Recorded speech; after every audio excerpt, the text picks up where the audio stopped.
இன்னைக்கு மார்னிங் வந்து நான் ஓட்ஸ் சாப்பிட்டேன். ரொம்ப ஹெல்த்தி ஸ்டார்ட். பட் வந்து அதில கேஷ்யூஸும், ரைசன்ஸும் கொஞ்சம் கிரன்ச்சியா இருக்கணும்னு சொல்லிட்டு நான் ஆட் பண்ணிக்கிட்டேன். அது கூடவே நான் சின்னமன் டீயும் எடுத்துக்கிட்டேன். ஓட்ஸ் சாப்பிட்டு பார்த்தேன் நல்லா தான் இருந்துச்சு.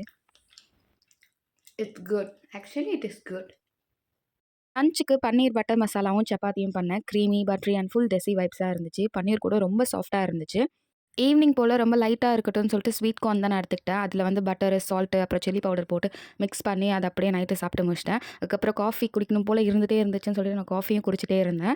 அதுக்கப்புறமா தான் நான் வந்து இந்த பெஹல்கம் அட்டாக்லாம் பார்த்தேன். ரொம்ப கஷ்டமா இருந்துச்சு. ஒரு அக்காவுக்கு கல்யாணம் ஆகி போயிருக்காங்க. அவங்க ஹஸ்பண்ட் வந்து இறந்துருக்காங்க. இதெல்லாம் பார்க்கவே ரொம்ப கொடுமையா இருந்துச்சு. லைஃப் இஸ் அன்சர்டைன் இல்ல. யாருக்கு எப்போ சாவு வரும்னே சொல்ல முடியல. ப்ளஸ் இந்த நியூஸ் வேற பார்த்தேன். Home seasoned with love channel அந்த அக்கா ஹஸ்பண்ட் வேற இறந்துட்டாங்கன்ட்டு.